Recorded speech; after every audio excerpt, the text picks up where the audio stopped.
जय हिंद। राज्य में सब इंस्पेक्टर भर्ती परीक्षा के नतीजे आए। उसके बाद मोना बुगालिया नाम की खूबसूरत लड़की ने अपने सारे सोशल मीडिया अकाउंट्स पर अपना रिजल्ट डाल दिया, जिसके बाद बधाई देने वालों का तांता लग गया। घर परिवार में खुशी का माहौल और उसके बाद जल्द से जल्द पुलिस अकेडमी में ट्रेनिंग के लिए चली गई मोना बुगालिया। ट्रेनिंग 2 साल की होती है। 2 साल की ट्रेनिंग के बाद जब पोस्टिंग की बारी आई, यानी कि थाने में सब इंस्पेक्टर के तौर पर जो पोस्टिंग होनी थी, उसके लिए जब नंबर लगाया, तब एक ऐसी बात का खुलासा हुआ जिसे सुनकर सभी हैरान रह गए, सभी के पैरों तले जमीन निकल गई।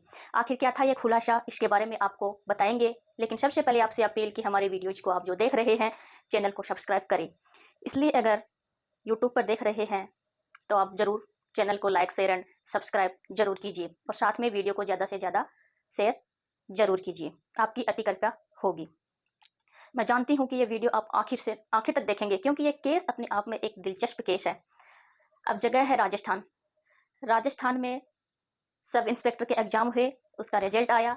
रिजल्ट आने के बाद घर परिवार बहुत ज़्यादा खुश है मोना बुगालिया का, क्योंकि मोना बुगालिया ने अपने घर में, अपने गांव में सबको सूचित किया है कि उसका सब इंस्पेक्टर के तौर पर चयन हो गया है। कुछ दिनों के बाद पुलिस अकेडमी में ट्रेनिंग शुरू होनी थी, पर उससे पहले घर पर ढोल नगाड़े बज रहे हैं। सोशल मीडिया अकाउंट्स पर मोना बुगालिया का स्टेटस चेंज हो चुका है। बधाई देने वाले फ़ोन पर भी दे रहे हैं और घर पर आकर भी दे रहे हैं। अब कुछ दिन का यह समय बीतने के बाद पुलिस की ट्रेनिंग होनी थी ट्रेनिंग सेंटर जयपुर में, जहां पर 9 जुलाई से लेकर 4 सितंबर तक ट्रेनिंग होनी थी। पुलिस अकेडमी में ट्रेनिंग के बाद फिर ट्रेनिंग होनी थी, जो कि तकरीबन 1 साल की थी, और उसके बाद प्रोबेशन खत्म हो जाएगा। अब 9 जुलाई को शुरू होने वाली इस ट्रेनिंग में मोना बुगालिया पहुंच गई ट्रेनिंग सेंटर। अब ट्रेनिंग सेंटर में एक तरफ शुरू हो चुकी है, दूसरी तरफ मोना बुगालिया का गांव, जो कि राजस्थान के नागौर का निम्बा काबाश गांव है, वहां पर खुशियां मनाई जा रही हैं। कई दिन निकल चुके हैं, फिर भी रोज कोई ना कोई रिश्तेदार आकर घर पर बधाई दे देता है। अब जीवन मोना बुगालिया का लगभग पूरी तरह बदल चुका था सब इंस्पेक्टर बनने के बाद। पहली बात ये थी कि उसमें पुलिस की वर्दी की ठसक आ चुकी थी। दूसरी बात कि उसके सोशल मीडिया प्रोफाइल पर कभी एडीजी के साथ टेनिस खेलते हुए फोटो आती, और कभी पूर्व डीजीपी की बेटी की शादी में मोना दिखाई देती। इसके साथ ही काफ़ी सब इंस्पेक्टर्स और पुलिस अधिकारियों के साथ भी उसकी फ़ोटो अक्सर सोशल मीडिया पर देखी जाती, और रोल मॉडल के तौर पर कई लोग उसे मानने लगे थे। गांव के लोग, परिवार के लोग, समाज के लोग उसे इज्जत की नज़र से देखने लगे थे। अब कई प्रोग्रामों में मोना बुगालिया को 15 अगस्त, 26 जनवरी और 26 जनवरी, इसके साथ ही कई मौक़ों पर चीफ गेस्ट के तौर पर भी बुलाया जाने लगा। इसके साथ ही जहाँ पर भी, बाज़ार में भी, अगर दुकान में भी शॉपिंग करने मोना जाती, तो वहाँ पर भी दुकानदार भी उससे इज्जत से बात करते और उसे स्पेशल छूट या स्पेशल डिस्काउंट भी मोना बुगालिया को मिल जाया करता। अब नई बनी सब इंस्पेक्टर मोना रोज पुलिस अकेडमी में जाती, सबसे मिलती, फोटो खिंचवाती, गपशप करती, और पूरा दिन यूं ही निकल जाता। अब ट्रेनिंग जो है वो 2 बैचेज में शुरू हुई थी। एक रेगुलर बैच था और दूसरा था स्पोर्ट्स कोटे का बैच। जो रेगुलर बैच था उसकी ट्रेनिंग शुरू हुई थी 9 जुलाई साल 2021 को, और जो स्पोर्ट्स कोटा का बैच था उसकी ट्रेनिंग शुरू हो चुकी थी इससे भी पहले, यानी फरवरी 2021 में। ट्रेनिंग के दौरान मोना को यह भी पता चला कि राजस्थान पुलिस अकेडमी में इंटेलिजेंस ब्यूरो के कई अफसर भी ट्रेनिंग के लिए आते हैं। अब ट्रेनिंग अकेडमी में मोना बुगालिया का दरअसल कंडक्ट रहता कैसा था, वो जब भी ट्रेनिंग अकेडमी में जाती, वो कभी भी इंडोर क्लास एक्टिविटी में हिस्सा ही नहीं लेती थी। यानी वहाँ पर जो अटेंडेंस लगती थी उसमें अपनी हाजिरी दर्ज नहीं करवाती थी। वहीं दूसरी तरफ मोना हॉस्टल में नहीं रहती थी, जिस वजह से उस पर सीधे तौर पर किसी की नज़र या शक कभी नहीं गया। अब तीसरी चीज़ थी कि मोना कभी भी मेन गेट से राजस्थान पुलिस अकेडमी के दफ्तर में दाखिल नहीं होती थी। वो हमेशा उस गेट से एंटर होती थी जहां से ज़्यादातर सब इंस्पेक्टरों और बाकी के प्रोबेशनर्स के परिवार वाले मिलने आया करते थे, या फिर वीवीआईपी जिस गेट से एंट्री लिया करते थे, उस गेट से मोना हमेशा पुलिस अकेडमी में दाखिल हो जाया करती थी। अब ये जो प्रोबेशनर्स थे, उनकी सिखलाई में, उनकी ट्रेनिंग में 2 चीज़ों पर बहुत ज़्यादा फोकस था। एक फोकस था पढ़ाई के ऊपर, नियम समझाने के ऊपर, और बेसिक पुलिस के फंक्शन कैसे होते हैं उसे समझाने को लेकर। और दूसरी ट्रेनिंग जो होती है वो होती है स्पोर्ट्स की ट्रेनिंग, ताकि फिजिकल फिट सारे सब इंस्पेक्टर रह सके।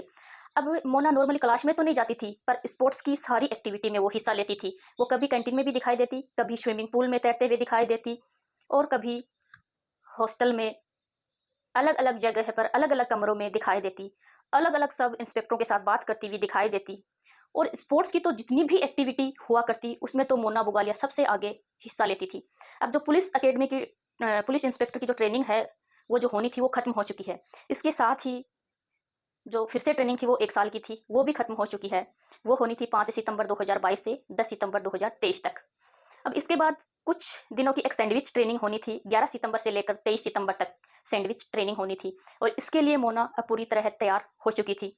अब अक्सर होता ये है कि जो भी कोई ऑफिसर्स का बैच है, चाहे वो सब इंस्पेक्टर का या आईएएस ऑफिसर्स का या आईपीएस प्रोबेशनर्स का बैच है, जो भी प्रोबेशनरी अफसर होते हैं, जैसे-जैसे एक दूसरे से मिलते हैं, वो एक अपना बैच का अपना एक व्हाट्सएप ग्रुप बना लेते हैं, जिससे कि सभी इंस्पेक्टर्स को लेटेस्ट जानकारियाँ एक साथ मिल सके।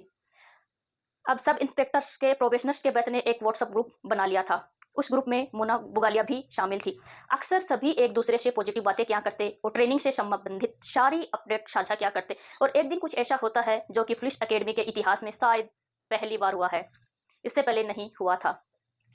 नहीं किसी सब इंस्पेक्टर्स ने ट्रेनिंग करते हुए ऐसा देखा था। दोस्तों होता यह है कि व्हाट्सएप ग्रुप में बातें करते हुए अचानक से मोना बुगालिया की रमेश सिंह नामक एक दूसरे प्रोबेशनर सब इंस्पेक्टर से किसी बात को लेकर तू-तू मैं-मैं हो जाती है। तू-तू मैं-मैं इस कदर बढ़ती है कि मोना रमेश सिंह को कहती है कि मैं तुम्हें देख लूंगी और मैं देखूंगी ही नहीं बल्कि तुम्हें ट्रेनिंग सेंटर से बाहर करवा दूंगी, तुम्हें नौकरी से बाहर करवा दूंगी। जब ये सब रमेश सुनता है तो वो शुरुआत में तो चुप रहता है क्योंकि मोना एक लड़की थी और उसके बाद उसके मन में कुछ शक आया। उसने मोना के बारे में इंक्वायरी करनी शुरू कर दी। सबसे पहले उसने जो भी सब इंस्पेक्टर नौकरी में सेलेक्ट हुए हैं अपने बैच के सभी सब इंस्पेक्टरों की लिस्ट निकाली। उस लिस्ट में मोना का नाम नहीं था। इसके साथ ही उसने अपने से पिछले दो तीन जो बैच हैं उसके सब इंस्पेक्टरों की लिस्ट निकाली। उसमें भी मोना का नाम नहीं था। फिर उसने लोगों से पूछा कि मोना आखिर रहती कहाँ है। उसका भी कुछ सीधे तौर पर किसी से पता नहीं चला। मोना सबको दिखती जरूर थी, सबसे बातें जरूर करती थी, पर वो कहाँ से आती है, कहाँ चली जाती है और कहाँ रहती है, इसके बारे में किसी को पता नहीं चला। 2 साल का समय बीत चुका था पर मोना के बारे में ज्यादा कोई कुछ नहीं जानता था। अब जब रमेश और ज्यादा गंभीरता से जांच करता है तो उसे पता चलता है कि मोना दरअसल सुबह ट्रेनिंग अकेडमी में आ जाती है और शाम को वापस चुपचाप चली जाती है, जबकि बाकी के सब इंस्पेक्टर्स सभी जो हॉस्टल्स में रहा करते थे वहीं के कमरों में रहा करते थे। अब इतनी जानकारी रमेश के लिए काफ़ी थी। उसने ट्रेनिंग अकेडमी में तैनात सीनियर अधिकारियों को जानकारी दी, जिसे सुनकर सीनियर अधिकारी भी बड़े हैरान हुए। उन्होंने भी पता करवाया तो ये सच निकला। पता चला कि मोना एक फर्जी सब इंस्पेक्टर है जो 2 साल से सभी को धोखा दे रही थी और सब इंस्पेक्टर बनने का ड्रामा कर रही थी। इसके बाद ज़्यादा समय न गंवाते हुए शास्त्री नगर थाने में एक एफआईआर दर्ज करवा दी गई। एफआईआर आईपीसी की धारा 419, 468, 469, आईटी एक्ट की धारा 66 बी और राजस्थान पुलिस एक्ट की धारा 61 के तहत दर्ज करवाई गई। अब ये अलग अलग धाराएं कौन सी हैं ये भी आपको समझा देते हैं। आईपीसी की धारा 419 में साफ तौर पर लिखा है कि अगर कोई व्यक्ति धोखाधड़ी करता है तो उसे इस सेक्शन के तहत सजा दी जा सकती है। कुल मिलाकर इस सेक्शन के तहत 3 साल तक की सजा हो सकती है या फिर जुर्माना हो सकता है या फिर दोनों हो सकते हैं। दूसरी धारा है आईपीसी की धारा 468, जिसमें अगर कोई व्यक्ति धोखा देने के इरादे से फर्जीवाड़ा करता है तो उसे इस प्रावधान के तहत सजा दी जा सकती है।